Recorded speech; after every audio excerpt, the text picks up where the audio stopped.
Excelentísimas señoras ministras de Trabajo y Sanidad, excelentísimas e ilustrísimas autoridades, señoras y señores, como presidente de Nueva Economía Forum tengo el placer de darles la bienvenida al primer acto del Fórum Europa correspondiente a 2019. Quiero agradecer especialmente la colaboración de las entidades con cuyo mecenazgo serán posible las actividades de este foro en el año que acaba de empezar.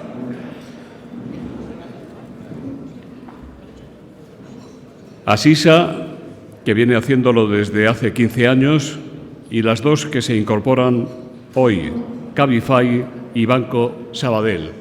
Muchas gracias. Hoy tenemos el honor de recibir como ponente de este primer acto del año al presidente de la Autoridad Independiente de Responsabilidad Fiscal, la AIREF, don José Luis Escrivá, y tenemos la satisfacción de que haya aceptado presentarle el gobernador del Banco de España, don Pablo Hernández de Cos. Querido don Pablo, la tribuna es suya.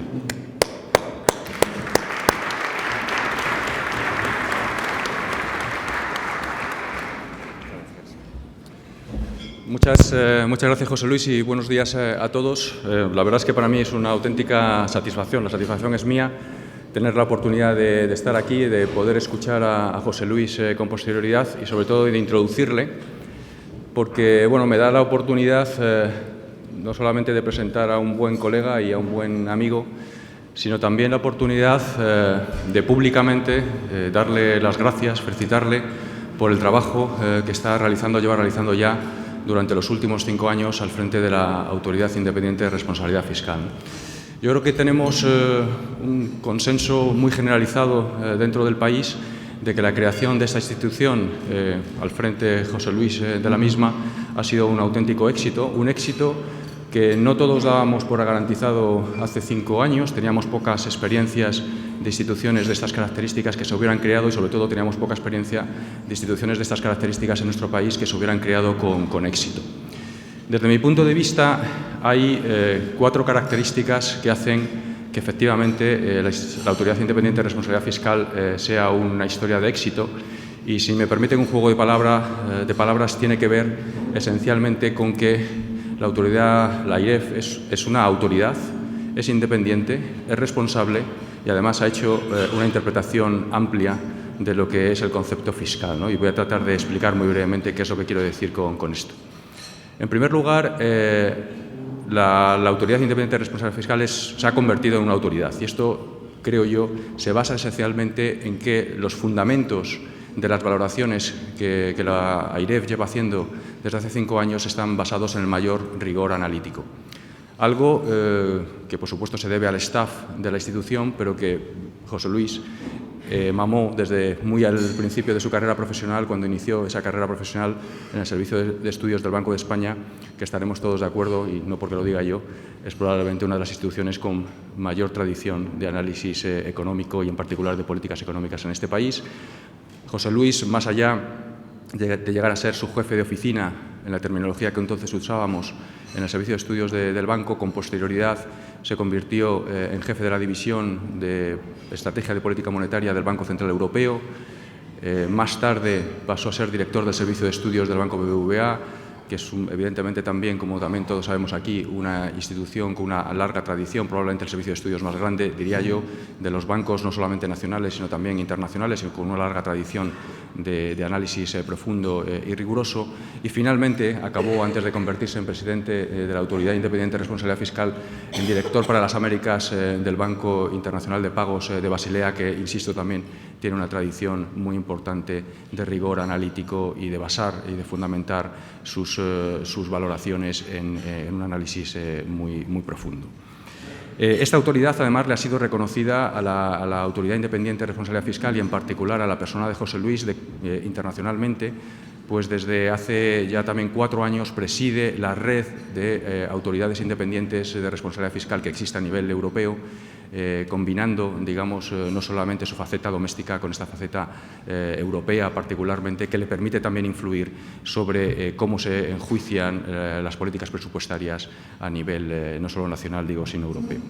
Es, por tanto, creo yo, estamos todos de acuerdo, y es el fundamento, me parece a mí, de por qué esta institución se ha convertido en un éxito, es una autoridad y es, en segundo lugar, independiente, ¿no? Ese fundamento analítico de la institución lo que le ha permitido es hacer valoraciones que, además con un componente, digamos, de suerte, si me permiten esta expresión también, que le va a permitir convivir con dos partidos políticos en el Gobierno, va a poder demostrar, lo ha demostrado con un partido político, lo está demostrando ya con otro Gobierno de características completamente distintas, le va a permitir también demostrar que esa independencia se mantiene no solamente en un momento político, sino también en un segundo momento político, ¿no? Muy importante es la tercera de las características. La Autoridad Independiente Responsable Fiscal es responsable, ¿no? Y responsable es muy importante como un corolario a la independencia. Las instituciones que, como por ejemplo también el Banco de España y por supuesto la AIREF, son independientes, tienen que ser responsables en el sentido de rendir cuentas. Y en esto yo creo que también José Luis y la institución ha sido particularmente abierta, ¿no? El número de comparecencias que José Luis ha hecho, donde debe hacerlas esencialmente, que es en el Congreso, esa rendición de cuentas donde las instituciones independientes deben fundamentar su rendición de cuentas, ha sido muy numeroso, mucho más numeroso de las que la Ley Orgánica de Creación de la institución establecía originariamente. Y también creo que se caracteriza la institución por ser muy transparente en todas sus líneas de comunicación, y quizás subrayaría incluso una característica, yo diría única, entre las instituciones de estas características, al menos en España, y es que promovió internamente la realización de una evaluación del propio funcionamiento de la institución, que acabó realizando la OCDE hace solamente un año, y que, como no podía ser de otra manera, fue muy positiva las conclusiones que obtuvo la OCDE sobre la misma, ¿no? Y por último, quería mencionar que también creo que es un éxito de José Luis, un éxito de la institución, un éxito del staff, el haber hecho una interpretación amplia del concepto presupuestario fiscal. El mandato quizá originario de la institución era probablemente más estrecho, en el sentido de que todos esperábamos que la institución lo que hiciera es un seguimiento muy cercano de la ejecución presupuestaria. Con posterioridad se le han añadido distintos mandatos, en particular yo subrayaría el de la evaluación del gasto público que está realizando, que también creo que de una manera muy rigurosa, y yo creo que esto es particularmente importante porque existen sinergias fundamentales, analíticas, pero también desde el punto de vista de comunicación, de no solamente fijarse, digamos, en los objetivos de déficit, sino también en la composición de los mismos, algo que se viene enfatizando en la literatura económica desde hace mucho tiempo. Así que, bueno, solo me queda felicitar a José Luis, desearle un buen último año de mandato, y, por supuesto, le vamos a escuchar con muchísimo interés. Muchas gracias.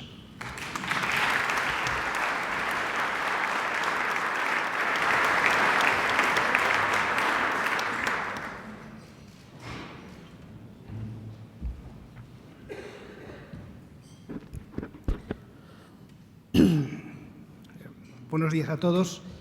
Quiero, antes de nada, agradecer a Nueva Economía Forum su amable invitación para compartir hoy este desayuno con ustedes, y al gobernador del Banco de España por sus amables y yo creo que excesivas palabras de presentación. Quiero también aprovechar esta oportunidad para mencionar algo que quizá no es conocido, y es que en el arranque de la AIREF el gobernador nos brindó asesoramiento en el diseño institucional de partes de lo que definimos después, y por eso también le estamos agradecidos, porque algunos de sus criterios en aquel entonces, con su conocimiento que tenía de los consejos fiscales, nos fueron de gran utilidad. Permíteme que comience mi exposición refiriéndome a lo que es el verdadero núcleo de la actividad y también la razón de ser de la Autoridad Independiente de Responsabilidad Fiscal: la sostenibilidad de la deuda pública. En última instancia, todo el entramado de reglas fiscales, de instrumentos e instituciones orientados a la estabilidad presupuestaria pueden encapsularse en un objetivo único: mantener persistentemente el endeudamiento del conjunto de las administraciones públicas por debajo de un cierto umbral que, de excederse, termina impidiendo que la política fiscal cumpla con plenitud las funciones de redistribución de renta, de estabilización macroeconómica, ajustando su orientación de forma contracíclica y de generación de un stock de capital público que expanda el potencial de crecimiento económico. Funciones todas ellas a través de las cuales contribuye a aumentar el bienestar de los ciudadanos. Pues bien, dentro del marco de la Unión Europea al que España pertenece, este nivel de deuda se sitúa, como saben, en el 60% del Producto Interior Bruto. Y más allá de este requerimiento normativo, yo creo que no sería difícil concitar entre la profesión económica un cierto consenso de que ese 60% de deuda es un nivel razonable de endeudamiento para afianzar la sostenibilidad de las finanzas públicas. Volvamos por un momento atrás al inicio de la Unión Monetaria, hace 20 años, y constatemos que al arrancar la Unión Monetaria, la deuda pública española se situaba justo en el entorno de ese umbral del 60%. 1999 también es un buen año de referencia porque por aquel entonces la economía española evolucionaba en unas condiciones de lo que viene a denominarse como cíclicamente neutrales y que básicamente coinciden, y eso es muy útil, con las condiciones por las que transita en este momento la economía española en el inicio de 2019. Ello hace que ese 60% de deuda pública de 1999 resulte comparable en términos estructurales con el cerca del 100% que tenemos en este momento. Esto nos permite concluir, por tanto, que, grosso modo, durante los 20 años que han transcurrido desde el inicio de la Unión Monetaria, nuestro endeudamiento público ha aumentado casi 40 puntos, cerca de 2 puntos porcentuales al año. Y también nos situamos en este momento 40 puntos por encima de lo que sería el nivel de referencia. Y esto la verdad es que nos hace muy vulnerables a estos niveles, muy vulnerables ante la posibilidad de materialización de determinados pasivos contingentes, ante escenarios de subida de tipos de interés por encima de lo esperado, a desarrollos macroeconómicos adversos o más a medio plazo, puede complicar extraordinariamente la gestión de la presión sobre el gasto público que se deriva del envejecimiento de la población. Si nos retrotraemos de nuevo a 1999, podemos constatar que otros países con los que nosotros iniciamos el proceso de la Unión Monetaria tenían igualmente un nivel de deuda pública en el entorno del 60% del PIB. Por ejemplo, Francia, Alemania y Holanda. Si bien la deuda pública francesa ha seguido una trayectoria similar a la nuestra, en el caso de Alemania y Holanda, su endeudamiento público, tras 20 años de unión monetaria, sigue anclado en el 60% del PIB. Y ello no ha sido óbice para que el desempeño económico de estos dos países, medido, por ejemplo, por la evolución acumulada de la renta per cápita durante estas últimas 2 décadas, esté entre las más destacadas de la Unión.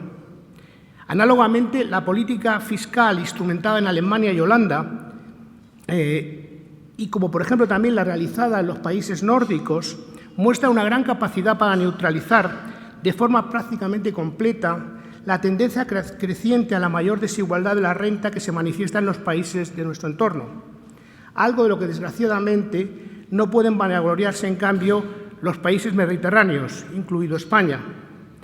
De hecho, algunos de los países en los que más ha crecido la deuda son aquellos donde más ha aumentado la desigualdad, sin que la política fiscal haya contribuido suficientemente a corregir este sesgo hacia la inequidad.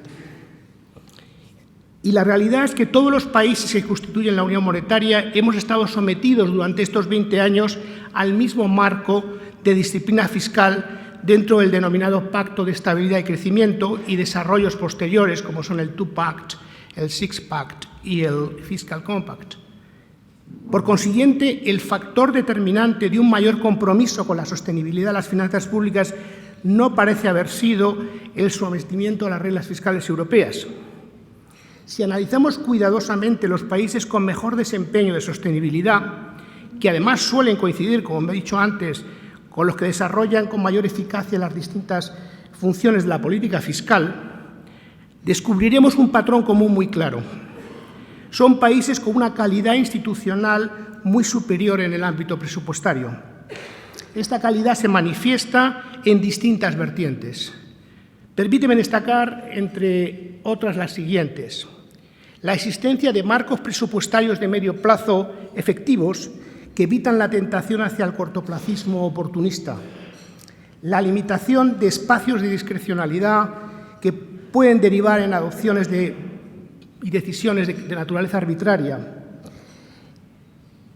una estimación rigurosa ex ante de los efectos esperados de las políticas públicas y de las medidas de ingresos y gastos a instrumentar, una evaluación continuada de los resultados de las políticas para que puedan ir rediseñándose en función de criterios objetivos de eficacia y eficiencia.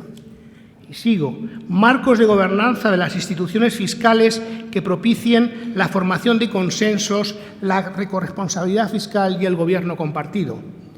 Y mecanismos, finalmente, que aseguren la exigibilidad de las normas existentes. En todos estos frentes, España tiene un margen de mejora inmenso.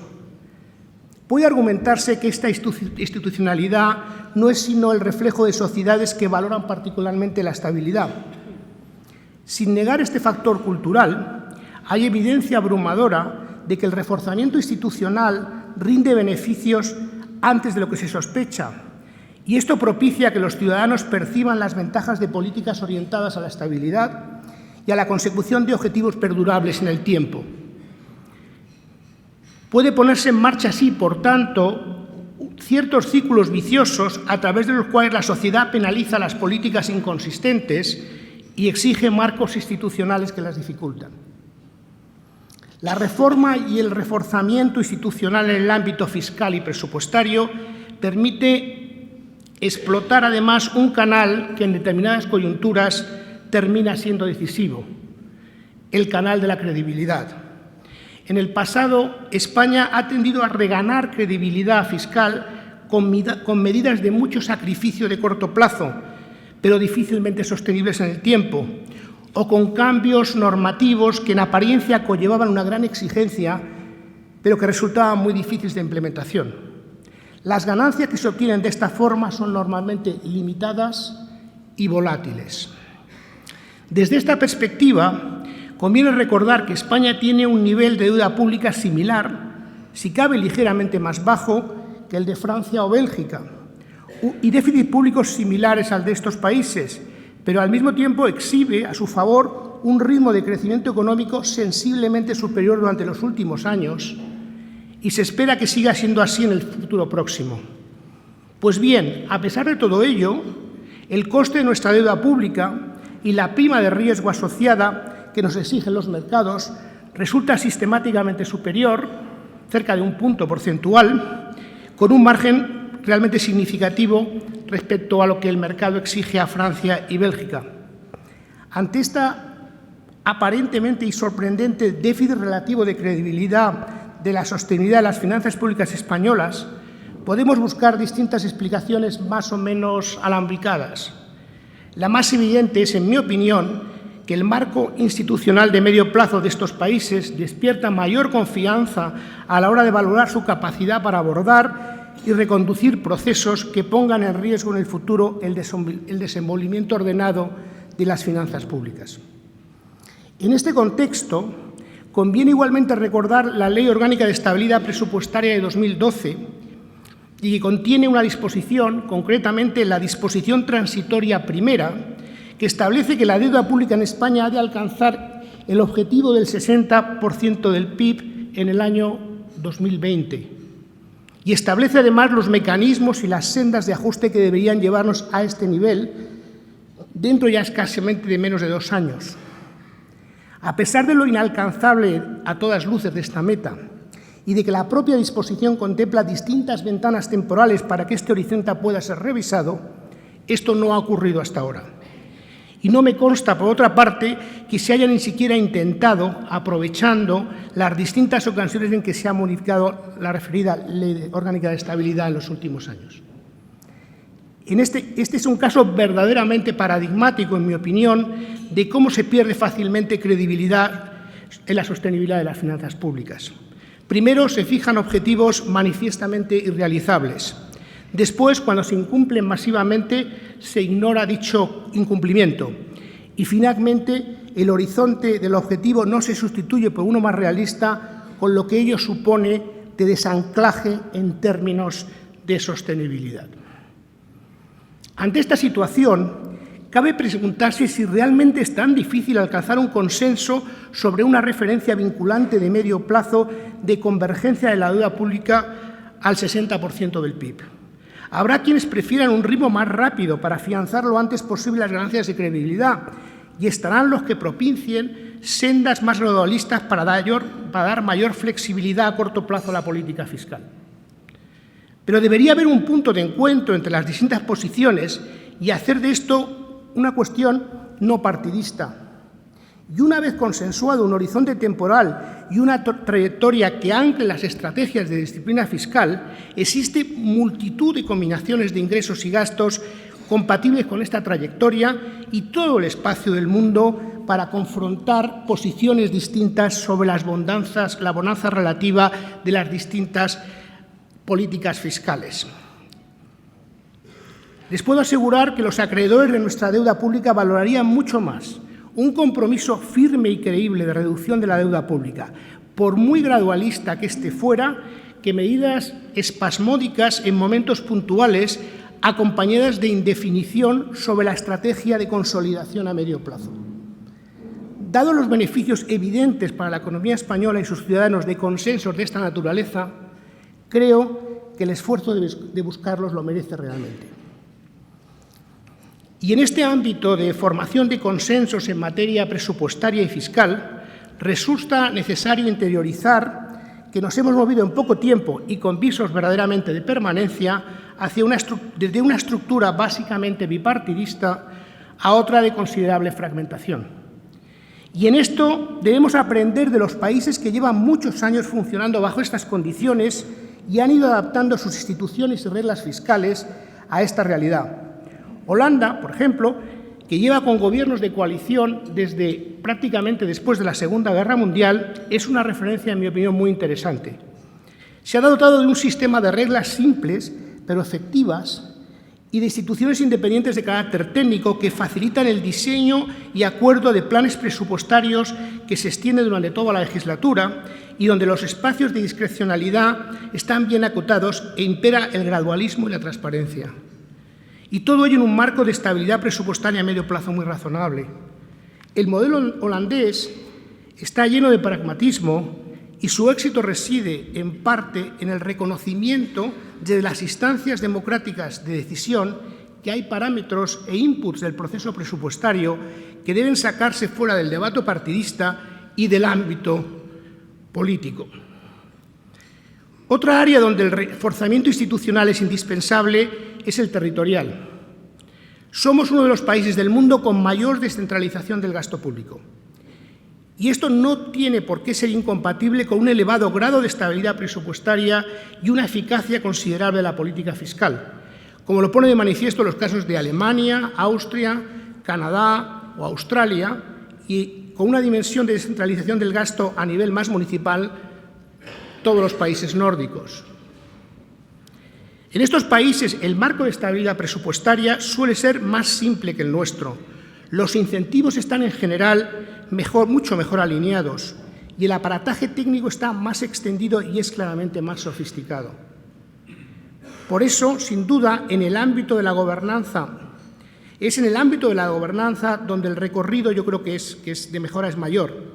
En primer lugar, es fundamental propiciar que los marcos normativos que rigen las relaciones entre las distintas administraciones y las instituciones donde se entablan estas relaciones se perciban como propias por parte de todos los actores y que el principio de lealtad institucional pueda desplegarse en plenitud.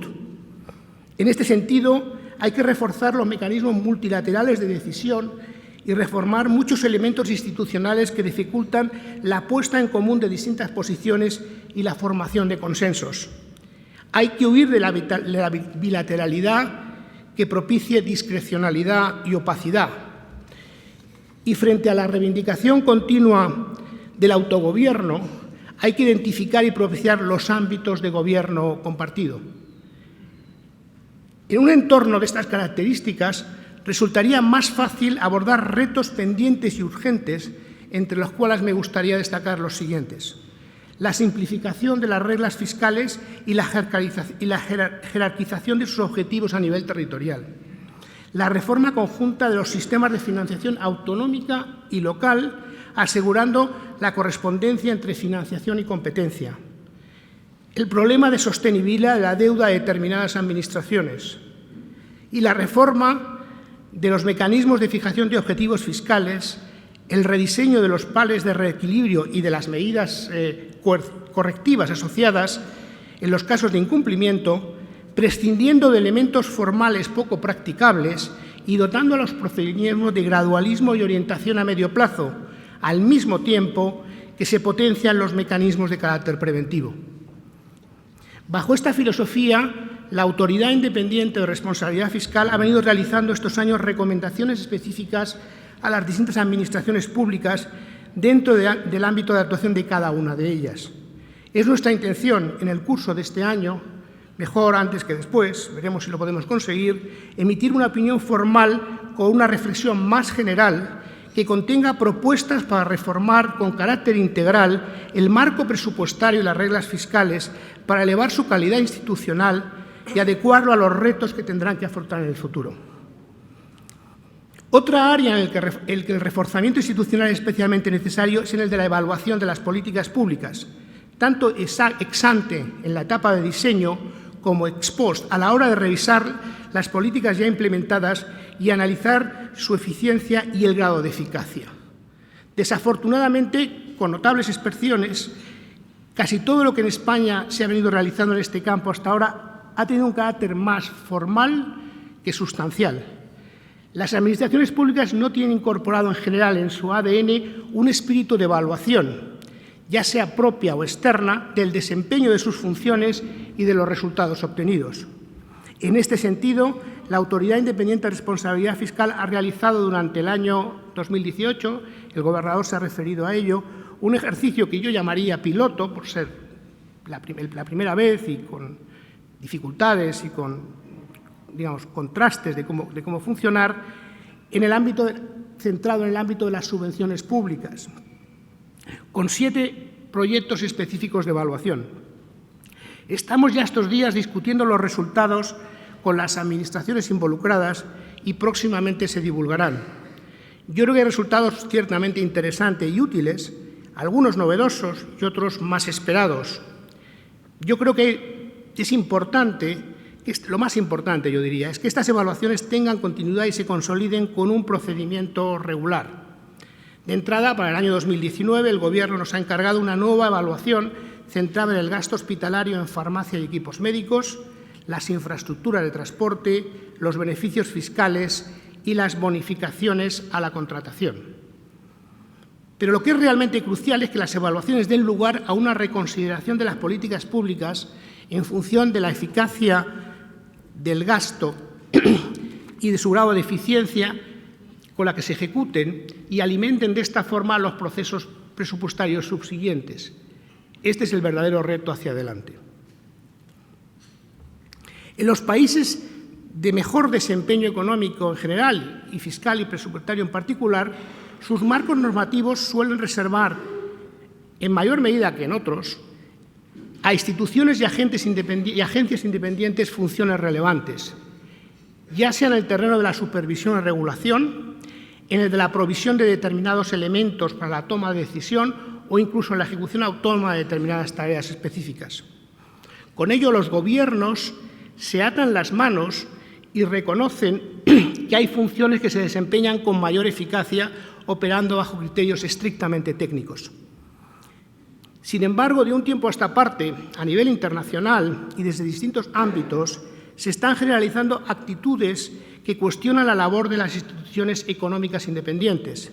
Se desdeña la utilidad de los inputs que proporcionan y se busca incluso condicionar sus actuaciones.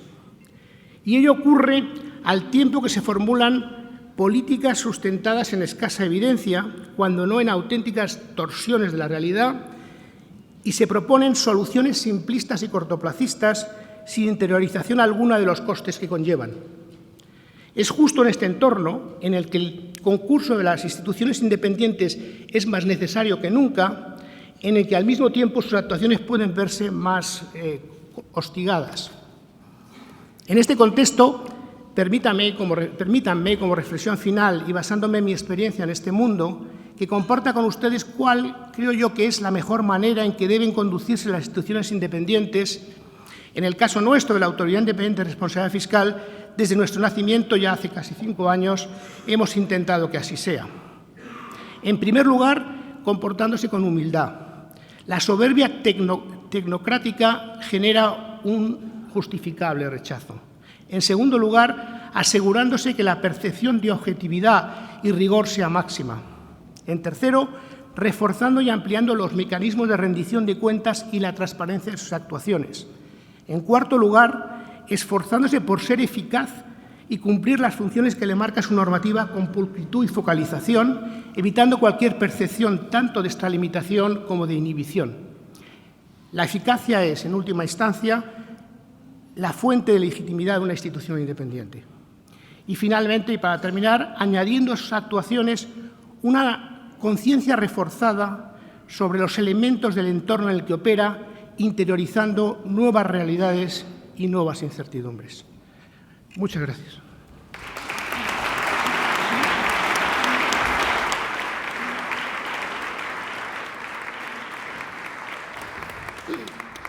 Muchas gracias, señor gobernador, por la presentación y muchas gracias al señor Escrivá, presidente de la AIREP, por su intervención. Ahora tenemos, pues, como puede imaginar, muchas preguntas.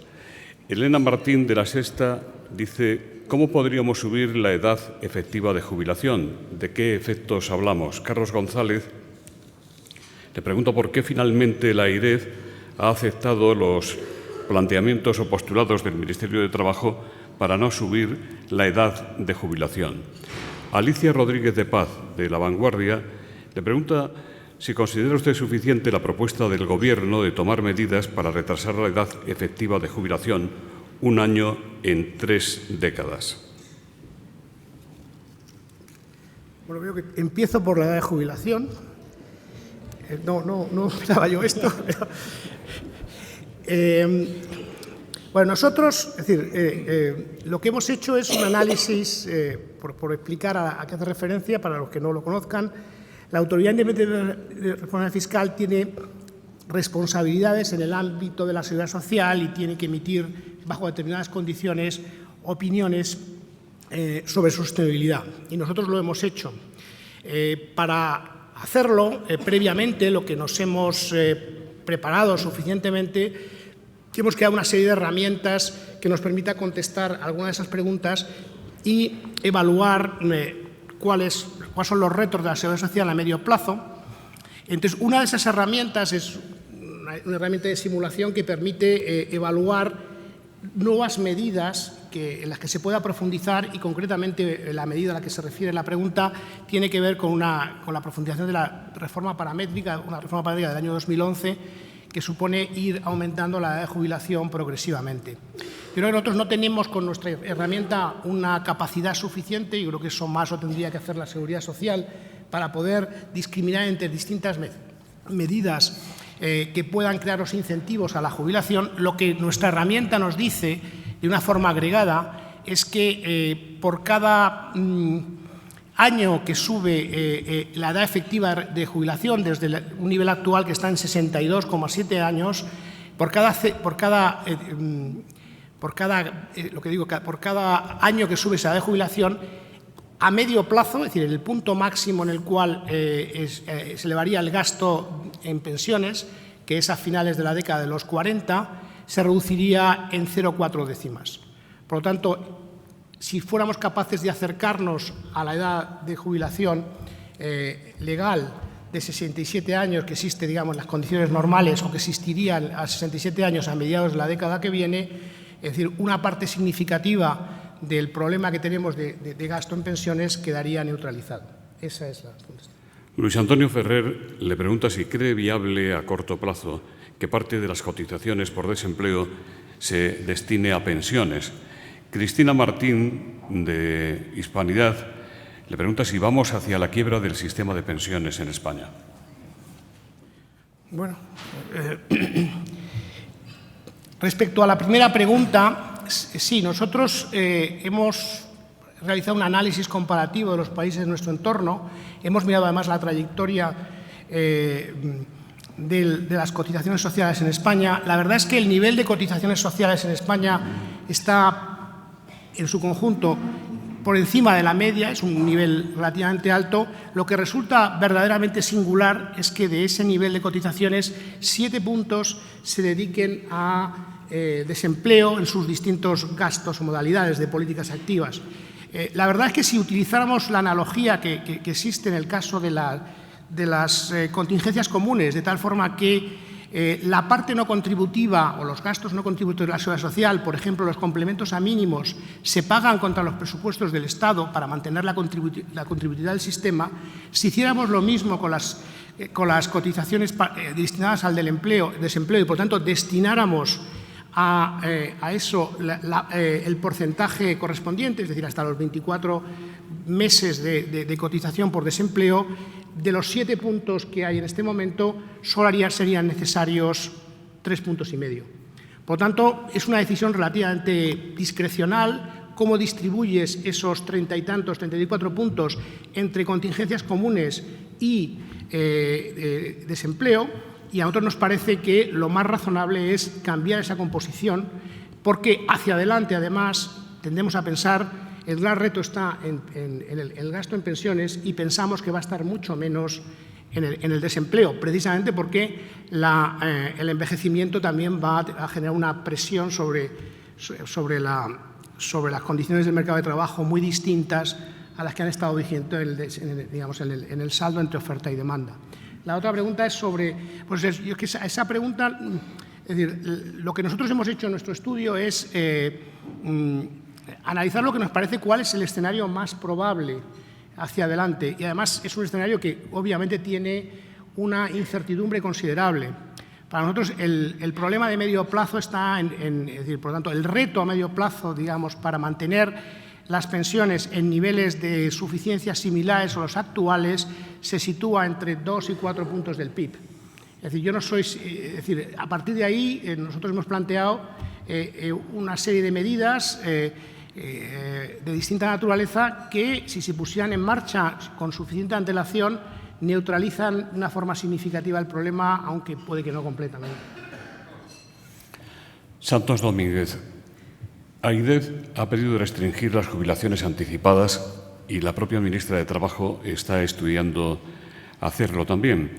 ¿Cree usted que en el pasado y aún ahora se está abusando de este mecanismo, el de las jubilaciones anticipadas, que ha disfrutado de excesivas facilidades en la práctica? Pues la AIDEF no ha pedido exactamente eso, sino que contesto los términos de mi primera pregunta. Hemos puesto encima de la mesa una serie de estimaciones que pone de manifiesto que, en la medida en que la edad efectiva de jubilación se acerque a determinados niveles legales, se corrige de una forma significativa el problema que hay de pensiones. Las formas concretas y los mecanismos para realizar eso, es decir, yo creo que no le corresponde a la AIREF profundizar en ello, ¿no? Ni tenemos las herramientas para poder ser muy precisos. Cambiamos de tema, si le parece. Eduardo Ortega, del Economista, le pregunta cómo valora los presupuestos generales del Estado. Rocío Regidor, de Es Radio, dice: ¿le parecen creíbles las previsiones de ingresos de los presupuestos generales del Estado, teniendo en cuenta que parte del crecimiento se basa en impuestos que aún no se han aprobado? Yo siento que voy a defraudar con este tipo de preguntas, pero los presupuestos generales del Estado se presentaron al Congreso ayer. La AIREF tiene un plazo de 10 días para informarlos con unos procedimientos muy reglados. Estamos empezando ese proceso y no me voy a poder pronunciar sobre los presupuestos generales del Estado en este momento. Pero no se preocupen, que como todo el mundo sabe, llegado el momento me pronunciaré en plenitud. Pero hoy no me toca. Precisamente desde Hispanidad le preguntaban si, respecto a los presupuestos, cree que el Gobierno va a recaudar lo que prevé. Pero usted... Nosotros hicimos una evaluación, ya por intentar dar un poquito de... Es decir, nosotros hicimos una evaluación del plan presupuestario, donde estaban contenidas, no todas, pero gran parte de las medidas que después se han incorporado a los presupuestos generados tanto por el lado de los ingresos como gasto. Lo más probable, pero quiero ser cauteloso, es que lo que vayamos a decir esta vez no difiera mucho de lo que dijimos respecto al plan presupuestario. Desde la COPE, Joaquín le pregunta si no se debería concentrar sus esfuerzos por parte del Gobierno en reducir deuda en vez de gastar más.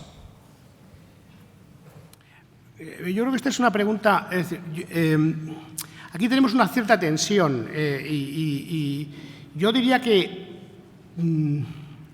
la política fiscal, presupuestaria en España, grosso modo, de los últimos años, y cuando digo los últimos años, digo los últimos 4 años, ha sido básicamente neutral. Podemos discutir si ha sido un poquito más expansiva, podría ser restrictiva, pero tras un proceso de ajuste que se extiende hasta el 2015, yo diría, más o menos, ya los últimos 3-4 años ha sido básicamente neutral. Es decir, la deuda pública, que llegó a estar ligeramente por el 100, se ha estabilizado ligeramente por debajo y probablemente las ganancias que tenemos en este momento son básicamente cíclicas. Y yo creo que el presupuesto de este año es muy parecido en términos de orientación de política fiscal a los de los años anteriores agregadamente. Después, la composición de ingresos y gastos, etcétera, ahí hay grandes diferencias y normalmente nosotros no nos pronunciamos porque eso corresponde al ámbito democrático de decisión y responde a decisiones de carácter redistributivo. Pero desde el punto de vista agregado, yo diría esto. Lo que está ocurriendo es que llevamos instalados en lo que los economistas llamamos un déficit estructural, básicamente en el entorno del 2% desde hace ya varios años. Es decir, no estamos profundizando en la convergencia hacia lo que es el MTO, lo que es la estabilidad presupuestaria que nos exigen las reglas europeas y la propia Ley de Estabilidad Española y la Constitución. Yo diría que ha habido, como después de un esfuerzo muy grande, estamos en un plató en el cual pues hay una cierta fatiga, pero tenemos realmente pendiente una consolidación adicional que nos permita realmente empezar a llevar la deuda. Yo creo que mi intervención ha ido en esa dirección, de una forma decisiva hacia niveles más confortables y que nos eviten sustos en el futuro. Yo creo que eso, por el momento, está pendiente y nos va a quedar para los próximos años. Sí. César Martínez Sánchez, del Ayuntamiento de Madrid, le pregunta qué valoración le merece la aplicación de la regla de gasto a las entidades locales. Vale, es decir, es que aquí yo tengo que realizar dos planos.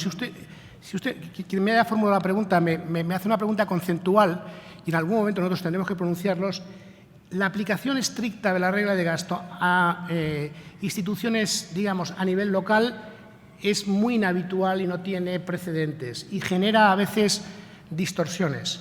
Por lo tanto, desde una perspectiva puramente conceptual, la aplicación de la regla de gasto y además tal como está definida a nivel en España es infinitamente mejorable y probablemente intercambiable por otros instrumentos. Al mismo tiempo que digo eso, desde el punto de vista del conjunto de administraciones públicas, la regla de gasto aplicado a los distintos ayuntamientos es absolutamente decisiva para que genere un superávit que permita compensar los déficits que se generan en otros subsectores.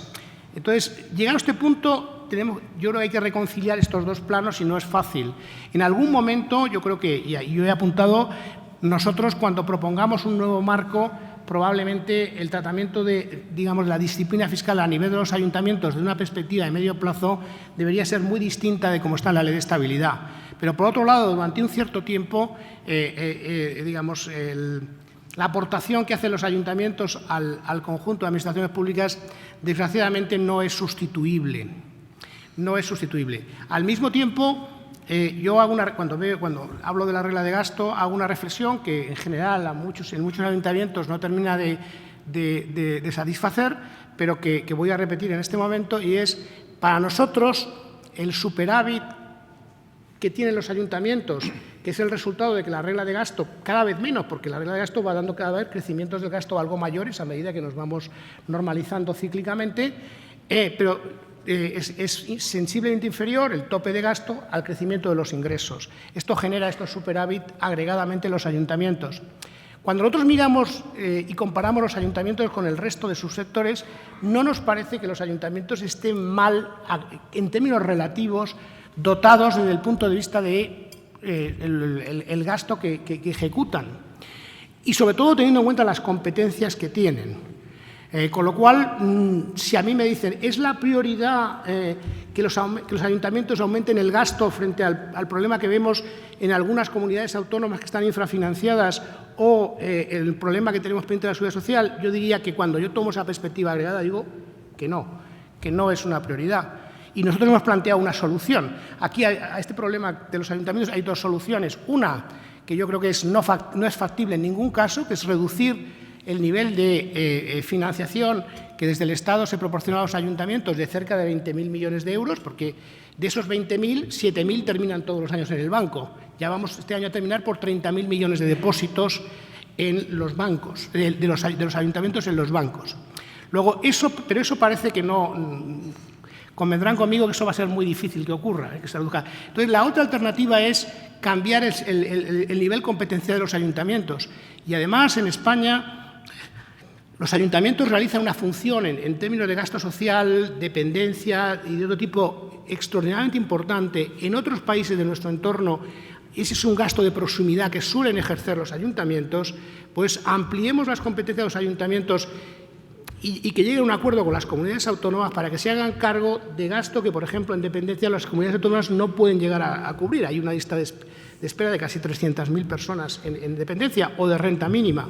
Yo creo que ante un superávit estructural de los ayuntamientos que tiene que ver con este problema de la regla de gasto, yo diría que la solución es redefinir el perímetro de las competencias de los ayuntamientos en el ámbito social.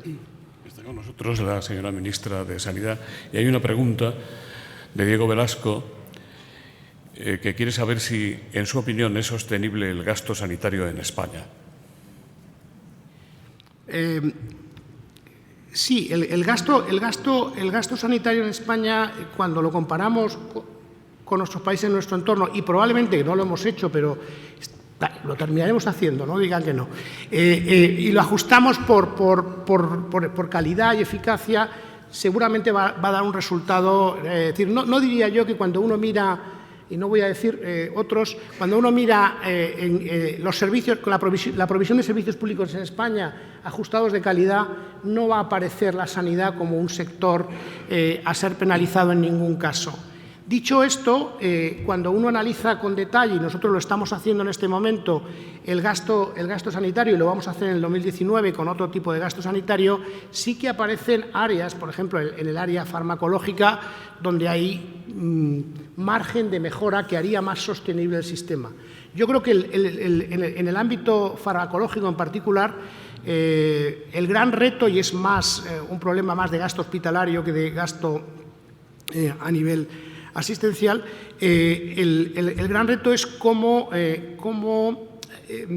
digamos, armonizar una tendencia, digamos, creciente a incorporar fármacos que curan y que son innovaciones genuinas, y al mismo tiempo que sea armonizable, que sea manejable en un entorno, digamos, de cierta sostenibilidad. Yo creo que este es un reto y nosotros vamos a hacer propuestas en ese sentido próximamente.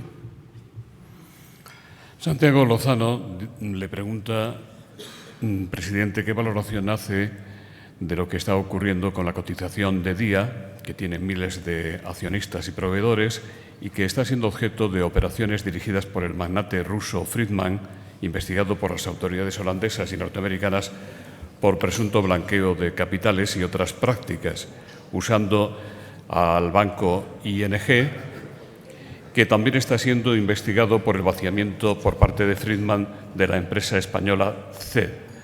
ING ha reconocido prácticas irregulares y pagará por ello en Holanda una multa millonaria. ¿Puede decirse que España está libre ya del blanqueo de capitales? Pues yo creo que van a entender perfectamente que este cáliz no pasa por mí. Es decir, no tengo ningún criterio sobre lo que me acaban de preguntar. Es que ni lo he seguido realmente. ¿Y sobre el blanqueo de capitales? Tampoco. Pues no sé qué me va a decir usted de esta otra pregunta. Esta a lo mejor sí. Luisa Foncillas dice, ¿está satisfecha la AIREF de los niveles de transparencia de los organismos públicos y de los partidos políticos? ¿Tiene usted una opinión formada acerca, en concreto, de la posible financiación de Vox por parte de un grupo iraní en la campaña de las elecciones europeas últimas? No, lo que voy a contestar, es decir, que aprovechando esa pregunta, sí que es verdad, y veo aquí a Eduardo Serra sentado, que ha movido este tema, creo que casi desde más de hace un año. Me he referido en mi intervención al caso holandés. En Holanda, el equivalente a la AIREF, una de las instituciones que es el equivalente a la AIREF, el CPB, lleva desde hace décadas haciendo la siguiente labor, que es cuando se tiene que formar una coalición electoral. Voy a terminar los partidos políticos. Es decir, cuando se forma cuando tiene que organizar una coalición, y ahí son gobiernos de coalición hasta veces hasta 5 partidos, para que realmente esa coalición tenga un programa con un lenguaje común, los programas, digamos, los manifiestos electorales, ya se han producido las elecciones, entiendo. Entonces, las propuestas que llevan a la coalición son analizadas por esta institución equivalente a la AIREF y, digamos, las tabulan y las homogenizan en términos de su impacto en gastos públicos, en déficit, en crecimiento, hasta medioambiental, en desigualdad, etcétera. Con lo cual, cuando se sienta el equipo para llegar a un acuerdo en la coalición, en lugar de estar diciendo, pues tienen unos números comunes para poder comparar lo que propone uno con respecto a otro. Bien, a partir de ahí, esta institución, el CPB, más recientemente se le ha encargado una labor adicional que yo creo que está teniendo cierto recorrido y que ya hay otras 2 instituciones similares en Europa, en países bálticos que están, y del este de Europa, que están empezando a poner en marcha, que es evaluar con esa misma tipo de métrica y con esa misma tecnología que utilizan para evaluar las propuestas para la coalición, los manifiestos para la coalición electoral, exactamente ex ante, antes de la campaña electoral, evalúan con estos criterios objetivos, evalúan los programas económicos de los partidos políticos y proporcionan a los ciudadanos unos números objetivos sobre cuál es su impacto. Bueno, esto no sé si tiene mucho que ver con la pregunta, pero creo que sí, de alguna forma. Yo creo que es un movimiento de alta calidad institucional que pone de reflejo por qué yo, en este caso, me he referido en mi presentación al caso holandés.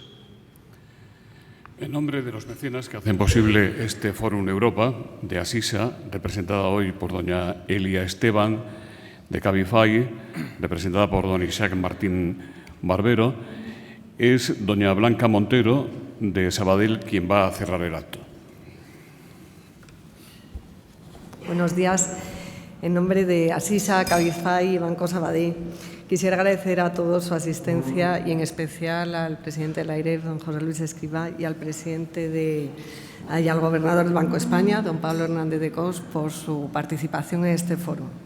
Siempre es un aliciente contar con personalidades del nivel de don José Luis Escrivá, pues su conocimiento y experiencia son garantía para entender e interpretar lo que sucede en la actualidad, sobre todo cuando se trata de asuntos de tanta especialización y de tanto interés para todos.